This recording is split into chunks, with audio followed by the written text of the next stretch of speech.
Welcome students. So let's start solving the botany portion of the test booklet code E1. Okay, so here comes the first question. Which is the most common type of embryo sac in angiosperm? Well, first option says monosporic with 3 sequential mitotic division. What do we know? What happens in case of development of the embryo sac? We know in case of embryo sac development, what do we get? Megaspores. They differentiate, and then after the differentiation they produce 3 non-functional megaspores and only 1 megaspore remains functional, which later on develops further to give rise to the embryo sac. Hence, we call such kind of development as monosporic development, because only one functional megaspore remains, right? Therefore, number 3 and option number 4, they are discarded. So here we have option number 1 and option number 2 in our hand. Now let's see. Monosporic with 3 sequential mitotic division. Fine. What do we know in case of an embryo sac? A typical embryo sac is 8 nucleate. Okay. So what happens? The functional megaspore first divides to form the 2 nucleate stage. Here we are getting 1 mitotic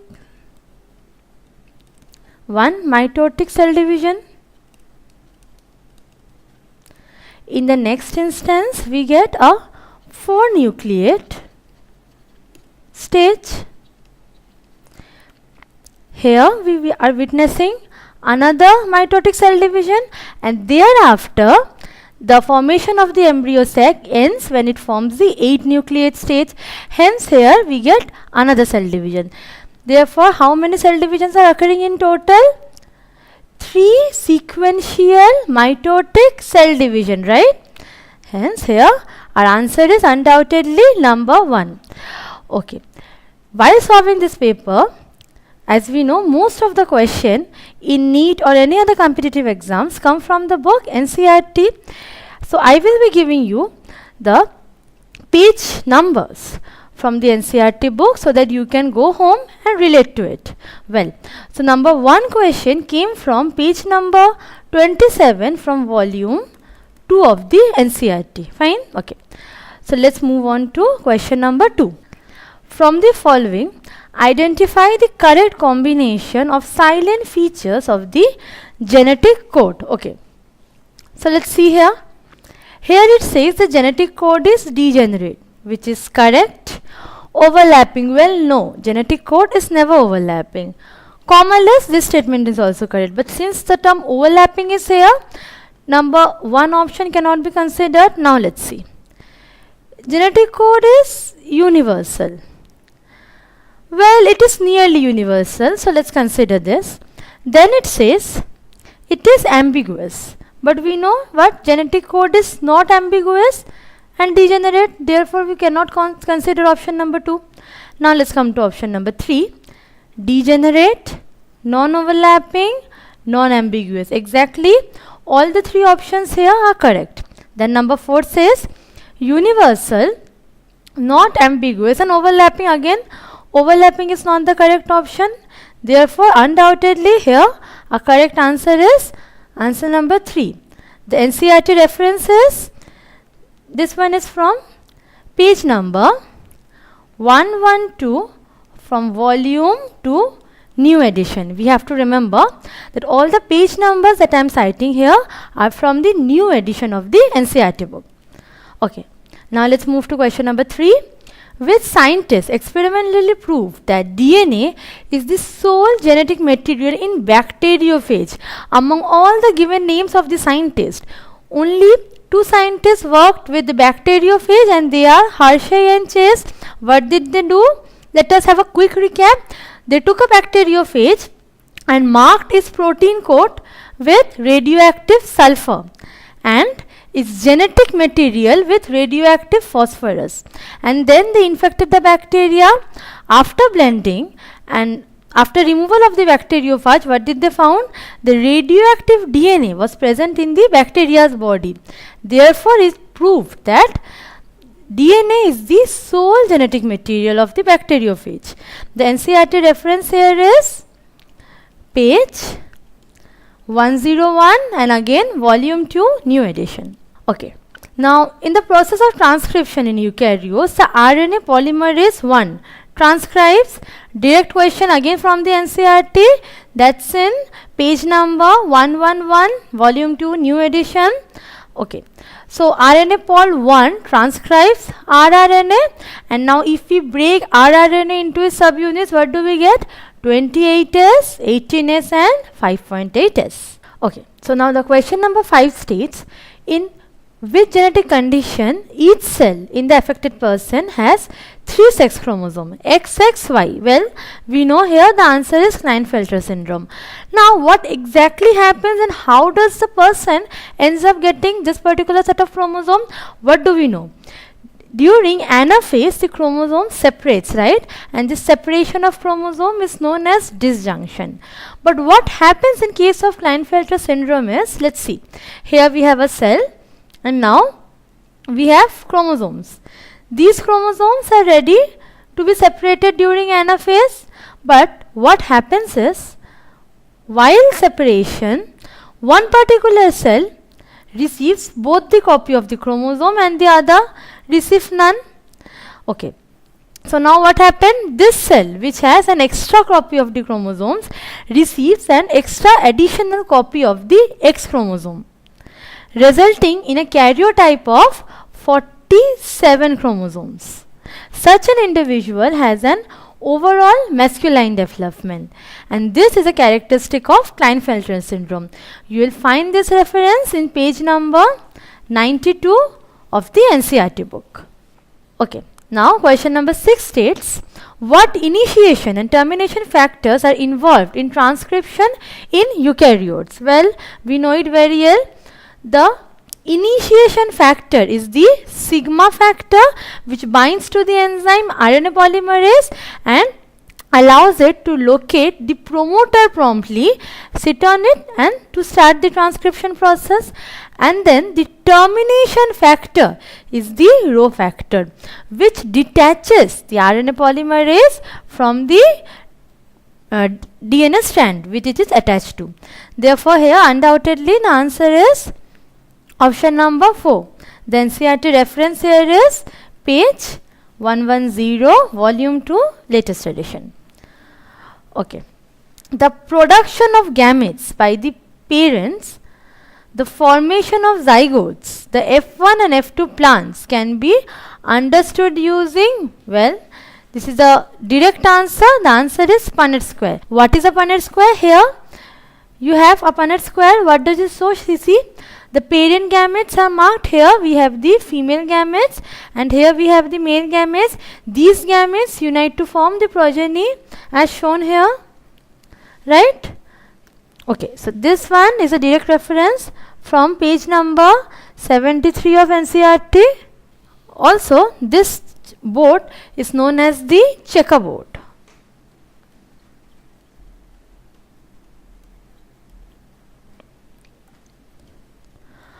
Okay, now let's move on to question number 10, which states that Western Ghats have a large number of plant and animal species that are not found anywhere else. Which of the following terms will you use to notify such species?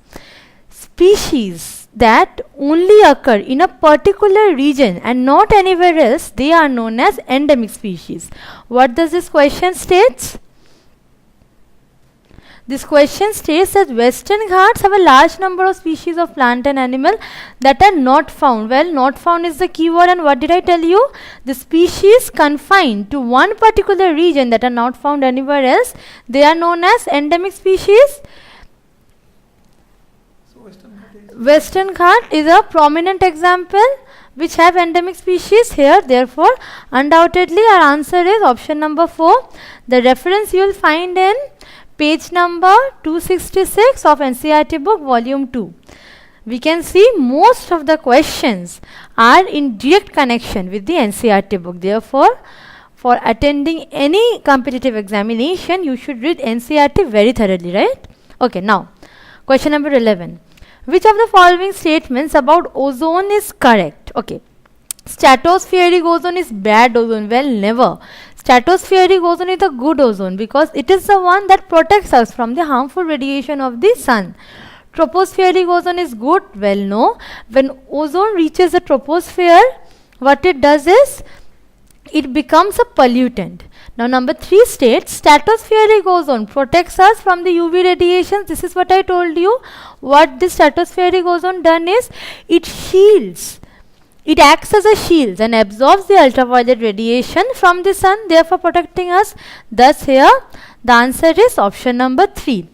The reference you will find here directly from page number 282, volume 2 of our NCERT. Okay, now question number 13. Which of the following is an innovative remedy for plastic waste? Well, you must have seen in NCERT page number 279. There is a very famous person known as Ahmad Khan. What did he do? He invented a special technique to recycle the plastic waste, and he created polyblend. So, polyblend is the answer. What is polyblend? Polyblend has been created from the discarded plastics. Therefore, what happens? The plastic waste is converted to a very useful substance, polyblend, which is very rigid in nature and it's waterproof. Therefore, it's used to lay roads. You can see the reference in NCERT page 279, volume 2. Okay. Between which among the following the relationship is not an example of commensalism? First of all, before attending this question, let's understand what is the meaning of the term commensalism. It is such kind of a reaction where one species benefited and the other species remains unaffected. Okay, now let's see. Cattle egret and grazing cattle. What happens is when a cattle moves on a ground, wherever it steps, it disturbs the neighboring ground, and all the microscopic organisms, including very small insects, they come out of the soil. And some cattle egrets, some birds, they remain in close association with the cattle. Wherever the cattle grazes, whenever the small insects come out, the birds feed on those small insects. So here what can we see? The bird is getting benefited and the cattle is remaining unaffected because the cattle is simply walking. Therefore, this is an example of commensalism.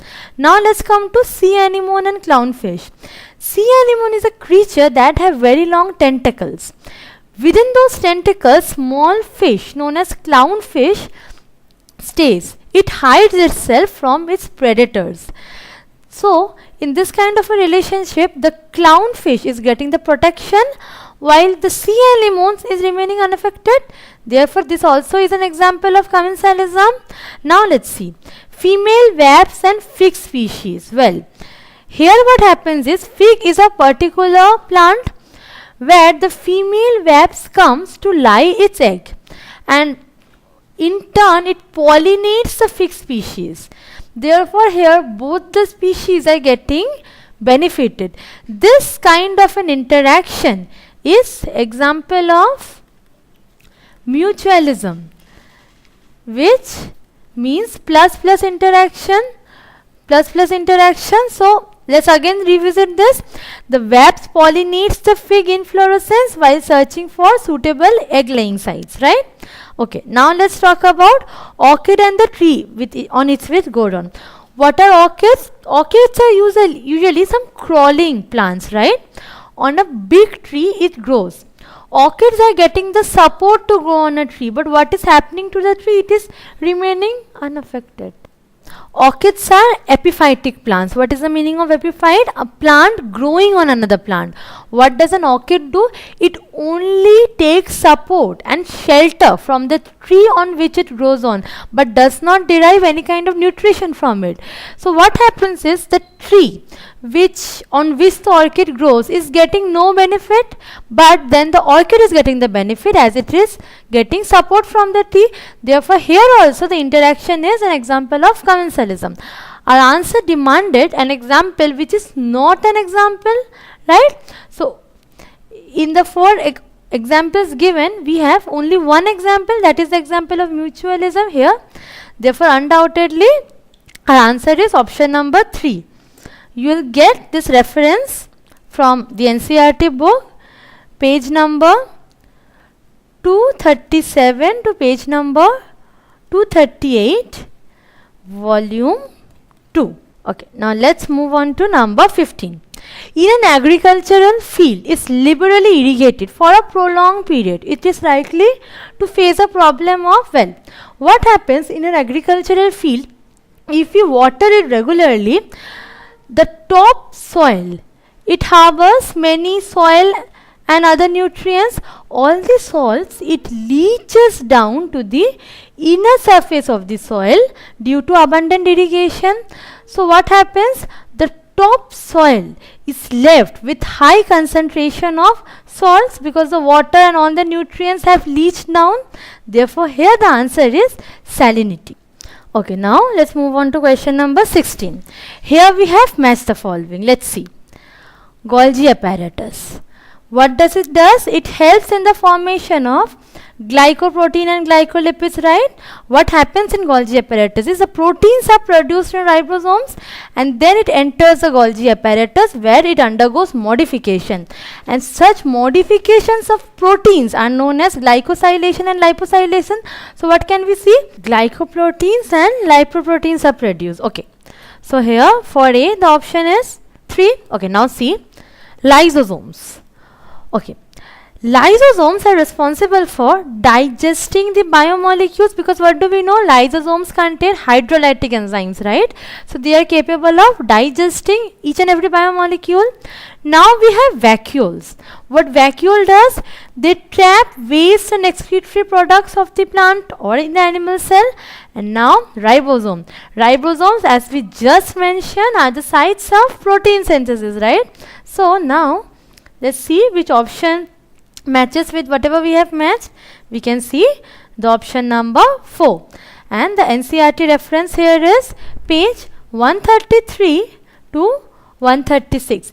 Thus just read all about all the organelles that you will find and you can easily answer this question. Okay, now question number 18.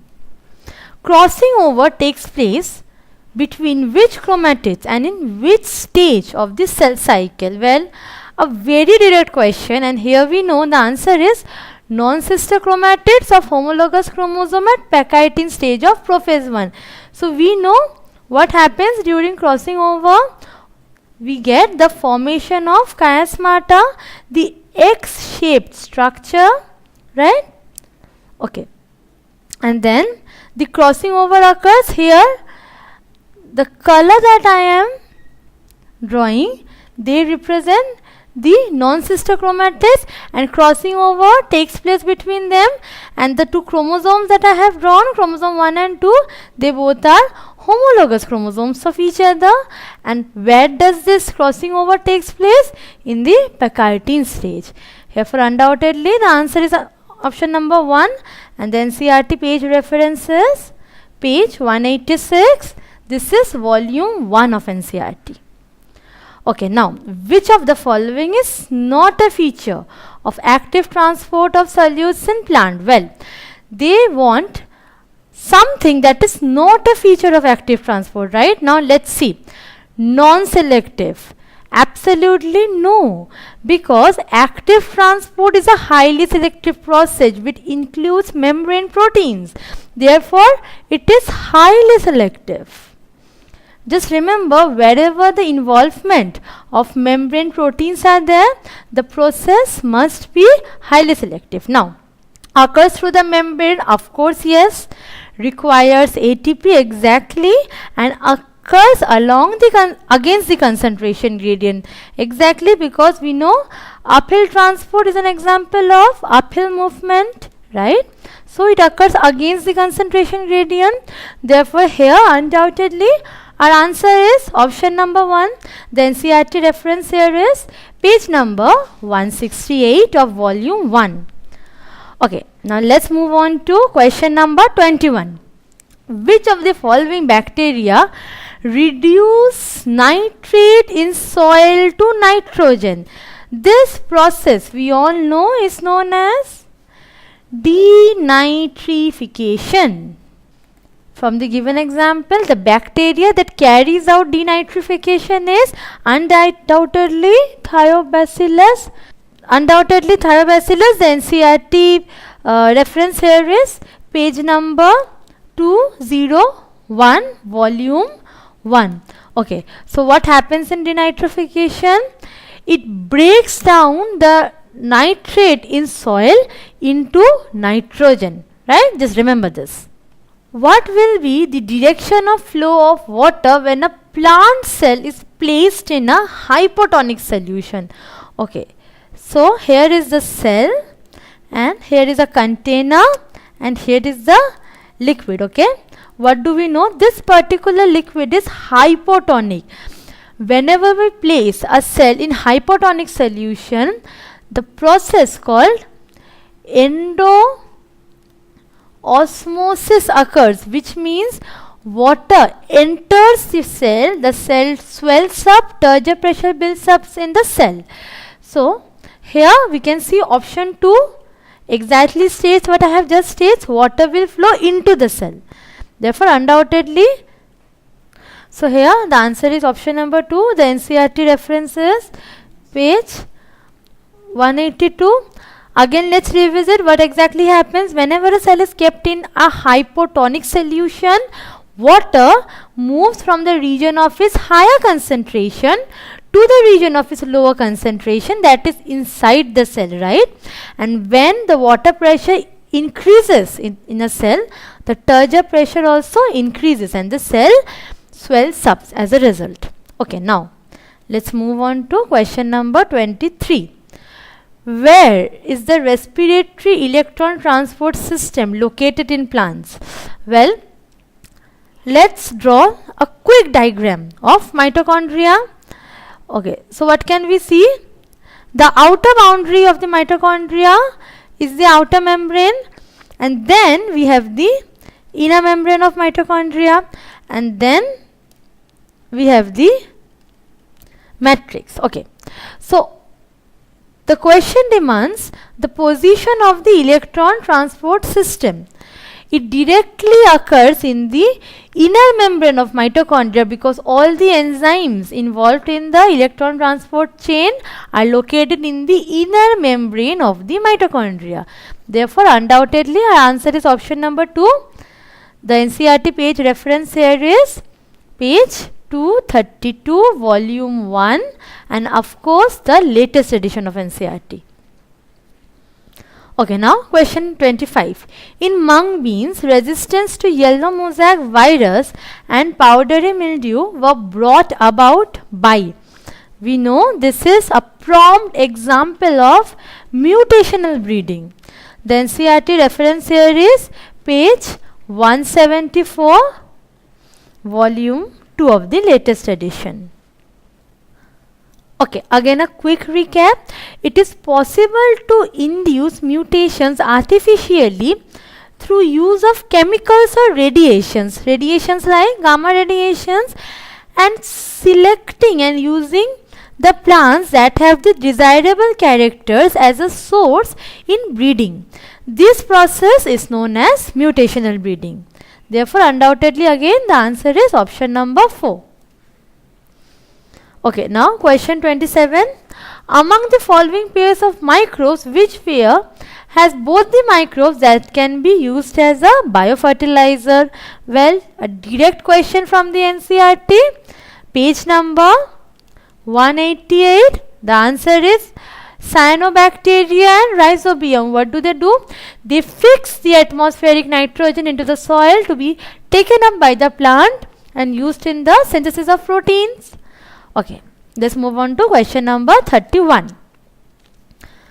Which of the following is against the rule of the ICBN? It demands against. Okay, let's see. Every species should have a generic name and a specific epithet. This happens. Scientific names are in Latin and should be italicized. That is also true. Generic and specific names should be written starting with small letters. Well, no, what do we know is genetic name begins with a capital letter and the specific names begins with small letter. So this is the wrong answer. Now let's see. Handwritten scientific name should be underlined. This is also true. Now the question demanded which rule is against the usual format. Here undoubtedly the option is option number 3. So again let me give you the reference from NCERT, that is page 7 of volume 1 of NCERT. Okay, now question number 33. Which of the following statements is correct? Now let's see. Algal component of lichen is called the mycobiome. No, algae is a component of the plant kingdom, right? So algal component is always known as phycobiont. Fungal component of lichen is known as phycobiont. Again wrong. The fungal component we know it is known as microbiome. Lichens are not good pollution indicators. Well, absolutely no. The lichens are very good pollution indicators. Now, that is our option number 4, because lichens do not grow in polluted areas. Therefore, they indicate whether an area is polluted or not. Here, the answer is undoubtedly option number 4. And the reference is NCERT, page number 27, volume 1 of the latest edition. Okay, now question 34. Let's see. Halophiles. Halo means salinity, right? So, and philes. This word has come from the word philic. Halophiles are the organism that love salinity. Therefore, they grow in salty areas. Now, we have thermoacidophiles. Now, see. Thermo means high temperature. Acido means acid. Philes I told you loving. Organisms that love high temperature and acidic condition. Where do we find high temperature acidic condition? In hot springs, right? Okay, now see methanogens. Methanogens are found in the guts of ruminant animals, like we have cows. Okay, and then cyanobacteria. Cyanobacteria usually found in the aquatic environment. So now let's see which option matches promptly with this. That is our option number 4. This is also a direct reference from your NCERT. Okay, now talk about question number 35. In the dicot root, the vascular cambium originates from cortical region. Never. Parenchyma between endodermis and the pericycle. Never. Intravascular and intervascular tissue in a ring. No. The vascular cambium is composed of, right, intravascular and intervascular tissue, but it does not originate from them. The vascular cambium originates from tissues located below the phloem bundle and a portion of pericycle tissue above the protoxylem. Therefore, our answer is option number 4. You can see this reference from page number 97 of the volume 1 of NCERT. Okay. Now, which of the following shows Volt phyllotaxy? Before attaining this question, we should understand what is the meaning of phyllotaxy. Phyllotaxy is the arrangement of leaf on branches, right? Okay. So, in our syllabus, there are 3 kinds of phyllotaxy that we should deal with. Here you can see the Number A phyllotaxy, this one is the alternate. Now let me explain you why this is alternate. You see the main axis, the main branch, and then leaves have arise from alternate nodes, right? So this kind of arrangement of leaf on branch is known as alternate phyllotaxy. Thereafter we have the example of opposite. Now see why we are calling this opposite. On the same plane from different nodes, two leaves are arising, right? But both the nodes are on the same plane.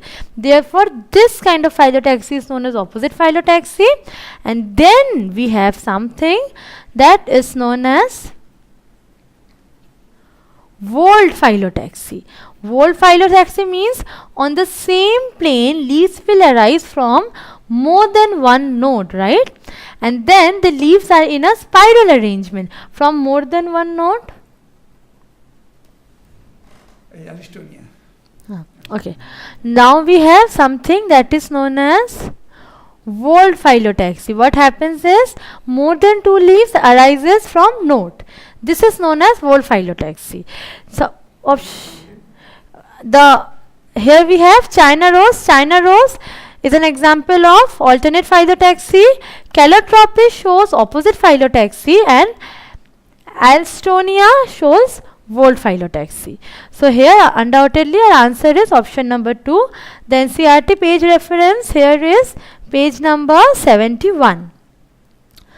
Okay, now question number 37. Regeneration of the damaged growing grass following grazing is largely due to intercalary meristem. What is the most important feature of the intercalary meristem? It is present between permanent tissues. Therefore, whenever the apical part of the grasses are removed due to grazing, what happens? Regeneration occurs from the intercalary meristem. You will find this reference from page number 85 of NCERT volume 1. Okay, now question number 38. Bicarpellary ovary with obliquely placed septum is seen in Solanum species. The reference NCERT here is page number 80, volume 1. Okay, then question number 39. In Hatch-and-Slack pathway, the primary CO2 acceptor is a 3-carbon compound that is known as phosphoenol pyruvate, or in short we call it PP. So you can find this NCERT reference from page number 219, volume 1. So undoubtedly here our answer is option number 2. Okay, now 14. Removal of shoot tip is a very useful technique to boost the production of tea leaves, right? This is because, okay, so first of all we have to understand removal of shoot tip. It removes the phenomena known as apical dominance, right? And apical dominance, what does it mean? In every shoot we have a top apex. In every shoot we have an apex where the apical bud is situated. From this apical bud the hormone auxin is released, and auxin promotes the elongation of a plant, and this phenomena is known as apical dominance. As soon as we remove the tip from the plant, so this promotes the elongation of the shoot, and when the shoot elongates, it reduces the bushy nature. That is, it stops or it prevents the growth of the lateral bud, and this phenomena is known as apical dominance. Okay, now let's come back to the question. It states the removal of shoot tip is very useful technique to boost the production of tea leaves. Okay, so when we are removing the shoot tips, we are getting rid of the phenomena known as apical dominance. Now see, this is because auxin prevents leaf drop at early stage. No. Effect of auxin is removed. This means apical dominance is removed and growth of lateral branch is enhanced. Exactly, this is true. Gibberellin delays senescence of the leaf. No, this is not in league with the above statement, the question that is given. And gibberellin prevents bolting and are inactivated. No. Here it is clearly stated that we are removing the shoot tips, therefore we are getting rid of the phenomenon known as apical dominance, and apical dominance occurs due to the presence of auxin. Therefore here undoubtedly our option is option number 2. Then CRT reference here is page 248. Now let's move to question number 41. One scientist cultured cladophora in a suspension of azotobacter and illuminated the culture by splitting light through a prism. He observed that the bacteria accumulated mainly in the region of, this is directly from NCERT, page number 208, volume 1. The scientist was T.W. Eagleman in 1843 to 1909. What he did was, using a prism, he split light into its spectral components and then illuminated a green alga cladophora which was placed in a suspension of aerobic bacteria. The bacteria were used to detect the sites of autoevolution. He observed that the bacteria accumulated mainly in the region of blue and red light of the split spectrum. The first action spectrum was photosynthesis was thus described. It resembled roughly the absorption spectra of chlorophyll A and chlorophyll B. Therefore, what do we conclude? Photosynthesis mostly takes place in the region of blue and red light. So here undoubtedly the answer is option number 3. Now question number 42. In order to increase the yield of sugarcane crop, which of the following plant growth regulator should be spread? Well, sugarcane is an example of a monocot, and what do we know in case of monocots? Intercalary meristem is present between the nodes, the primary tissue, right? And intercalary meristem is the one that is responsible for the increase in height. So the question states, to increase the yield of sugarcane, which of the following growth regulator should be sprayed? The answer is gibberellin, as gibberellin promotes internodal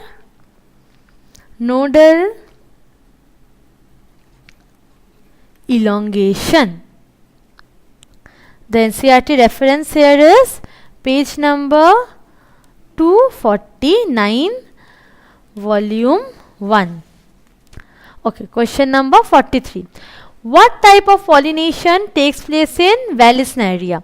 In Vallisneria, what happens is the male flowers are carried by water currents through the female flowers at the surface of the flower. And see, what happens? We have a water body. The female flowers reach the surface of the water body with the help of a long stalk, and then the male flowers are released. They are promoted to the surface of the water, and then they are cut, and then they are moved towards the female flowers by the water currents. So here, who is promoting the pollination? The water currents. Therefore here undoubtedly the answer is option number 3. This is from page number 29 of volume 2 of NCERT. Actually what happens, the female flower is just at the surface of the water, and then the pollens are removed onto the surface.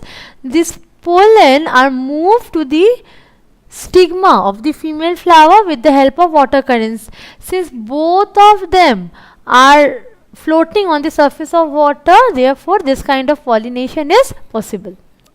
Okay, now question number 44. In which one of the following both autogamy and geitonogamy are prevented? Okay, in autogamy what happens? The pollen reaches the stigma of the same flower. In geitonogamy what happens? The pollen from the same plant but different flower reaches the stigma.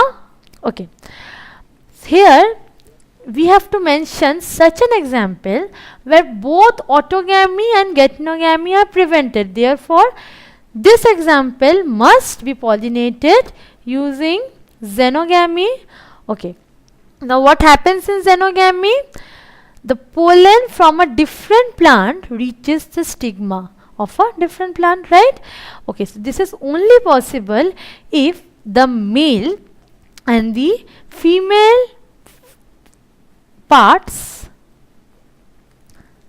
are located on different plants. This condition, the location of male and female parts on different plant, is known as dioicy. And we find an example of dioicy in papaya. Here the NCERT references page number 31 of volume 1. Okay, here we have to match the type of placentation. We know basal placentation is found in sunflower, axial placentation is found in China rose, parietal placentation is found in mustard, and free central placentation is found in dianthus. On matching, we get option number 2 is absolutely correct. You will find this reference in NCERT volume 1. Page number 78 and 79. Okay, now let's move on to question number 15. Again here we have to match. Let's see. XX and XO method of sex determination occurs in the case of, we know, grasshopper, right? XX and XY method of sex determination, this occurs in humans, right? And we know in the case of humans, the female is homogametic. Why? Because in case of human, the female bears 2 X chromosomes, 2 similar kind of chromosomes. Therefore, we call them as homogametic. Now, let's see. Karyotype of 45. This happens in the case of Turner syndrome, because in Turner syndrome, what is the genotype? X and O, which means 1 chromosome is missing. So, the karyotype becomes 45 instead of the normal 46. Okay, then ZW and ZZ method of sex determination, this occurs in case of many birds, where the female has a pair of dissimilar chromosomes ZW, which means the female is heterogametic, and the male has 2 similar pairs of ZZ chromosome, which means the male is homogametic. Therefore, D matches with option number 2. So now let's see which option matches all these correctly. That is option number 2. You will find this reference in page number 86 of volume 2 of the book NCERT. Now, what will be the sequence of mRNA produced by the following stretch of DNA? Just look at this very carefully. Here we are given the template strand and the coding strand, right? By looking at the template strand, the enzyme RNA polymerase synthesizes the mRNA. Therefore, we will decode the sequence in accordance with the template strand that is given to us, right? Okay. So, this one is a 3' end. So, in the mRNA, this will become the 5' end. Now, let's do it nicely. For A, what will we get in case of the mRNA? We will get U. For T, we will be getting A. For G, we will be having C. For C, we will be having again G. A, U, T, A. Are you getting this? We are simply following the rules of the base pairing given by Watson and Crick. Then for G, we will be having C. For C, we will be having G. For A, U. For T again, A, G, C. See, in case of examination, you do not have to write the entire structure. you just see first 3 or 4 bases and see with which option it matches, right? Okay, so here we have 5 prime to 3 prime. This structure, you can see it exactly matches with the one that we have written. So this is our answer. You will find this reference in NCERT page number 108 volume 2. So question number 51. What will be the sequence of the mRNA produced by the following stretch of DNA? What do we know? Template strand is the strand on basis of which the mRNA is synthesized, right? So the polarity of the template strand is given as 3 prime to 5 prime. So the mRNA that will be produced according to it will start from 5 prime end. So let's look at the options first of all. Here in option number 2 it starts with the 3 prime end, and option number 4 also starts with 3 prime end. So first of all we will discard these two options. Now we are left with option number 1 and option number 3. Now on decoding, just following the simple Watson-Crick rule of base pairing, what can we see? A pairs with U, T pairs with A, G pairs with C, and so on. So just on writing 2 or 3 base pairs, what can we find? Option number 1 is exactly correct. The reference to this particular question you will find on page number 108 volume 2 of NCERT. Fine. Now let's look at question number 57.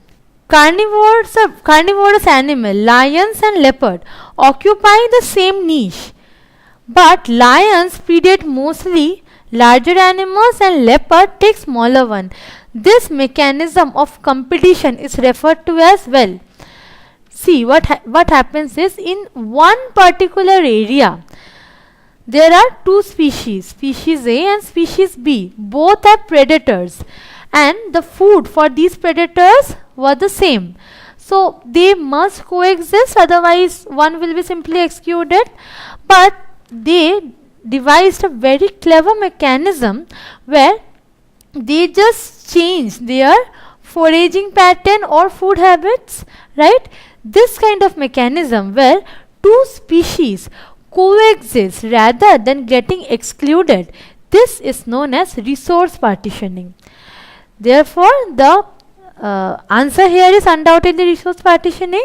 You will find this in NCERT page number 235 volume 2. Decline in population of Indian native fishes due to introduction of Claris garvipenus in the river Yamuna can be categorized by, well, see, it is already written native fishes. This means fishes were the actual inhabitants of the river.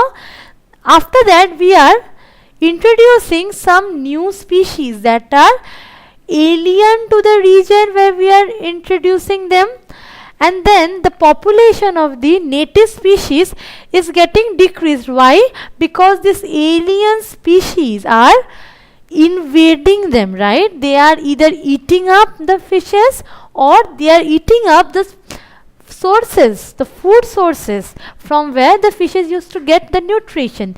This kind of mechanism is called alien species invasion. What does this result in?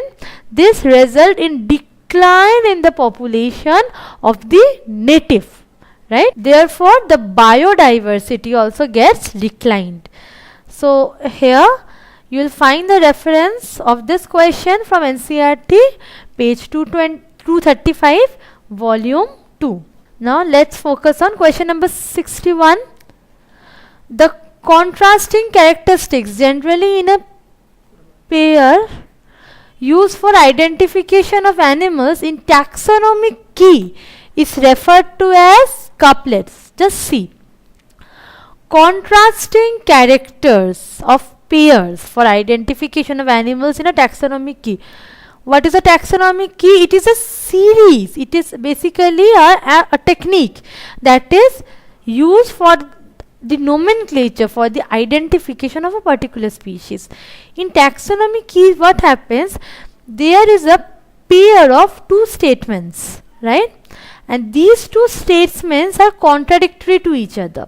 If one statement is right, we would proceed to its next counterpart, and we will discard the other segment of the statements. So this kind of taxonomical reference is known as couplet. You will find this reference in page number 13 NCERT volume 1. Okay, now we have question number 64. It has matched the following column. We all know RNA pol 1 is involved in the synthesis of rRNA. RNA pol 2 is involved in the synthesis of hnRNA, and RNA pol 3 is involved in the synthesis of tRNA. Therefore, undoubtedly here our answer is option number 2. The NCERT reference here is page 111, volume 2. Now see, in a marriage between a male with blood group, male with blood group A. So what can we see? The male is having the blood group A and the female parent is having the blood group B. The progeny had either blood group AB or B. Okay. Okay. So we have to mention the possible genotype of the parents. Okay. Now let's consider this case. See, for the male parent, we can get two possibilities. Since the blood group of the male parent was A, it could be homozygous A, that is both capital A, or it could be heterozygous A, capital A and small I. Okay. And for the female parent, it also could be in the same way, homozygous and heterozygous. Now let's see. These are the possible genotypes of the progeny. What is mentioned in the question, that the progeny could have the blood group of AB or B type, right? Okay. So this is discarded because see, it has already been mentioned that the progeny could have the genotype of AB or B. So this can never happen. Similarly, this particular thing also can never happen. Therefore, what can we get? In case of parent, what will be discarded? This is discarded because see, we have discarded these two progeny. So similarly, this one is getting discarded. So the genotype of the male parent we are getting as heterozygous. Similarly, for the female parent, the genotype will be homozygous, just because we have discarded these two. Therefore, here our answer will be option number 4. Okay, so you will get the reference of this particular question from NCERT, page 77, volume 2, right? Okay. Now let's talk about question number 77. Non-membranous nucleoplasmic structure in the nucleus. Can you tell me which structure is this referring to? This structure is referring to nucleolus. Nucleolus is a non-membrane nucleoplasmic structure because it occurs in the nucleus, right? Okay. So the question actually wants that the nucleolus are the site of active synthesis of, we know it very well that nucleolus synthesizes rRNA. Therefore, our answer is undoubtedly option number 2. Okay, now question 78. Which of the following nucleic acid is present in an organism having 70S ribosomes only, right? We know that the organisms with 70S ribosomes are the prokaryotic organisms. Okay. So, the question demands the character of nucleic acid having 70S ribosome, that is character of nucleic acid of prokaryotes. Okay, let's see. We know that prokaryotic genetic material is double-stranded, circular and naked DNA because the DNA is not enclosed in a nuclear envelope, right? Okay, so this option is correct. Now, double-stranded DNA enclosed in a nuclear membrane. No, in prokaryote the nuclear membrane doesn't occur. Double-stranded circular DNA with histone proteins. Well, no. In prokaryotes we do not have histone proteins. Histone proteins are characteristic of eukaryotic organisms. Single-stranded DNA with protein coat. No. Protein coat occurs only where? In the case of virus and not in any other organism. So here undoubtedly our answer is option number 1.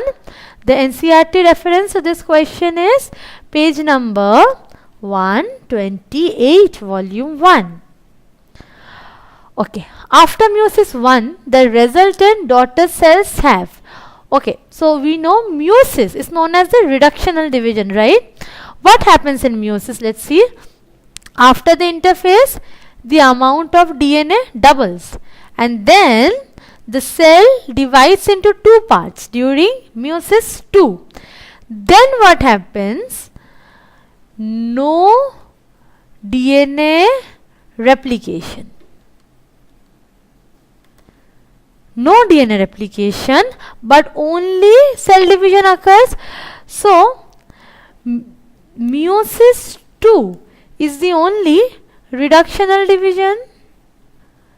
In meiosis I, the reduction in the number of chromosomes doesn't occur. It only occurs in the case of meiosis II. Now, let's look at the questions.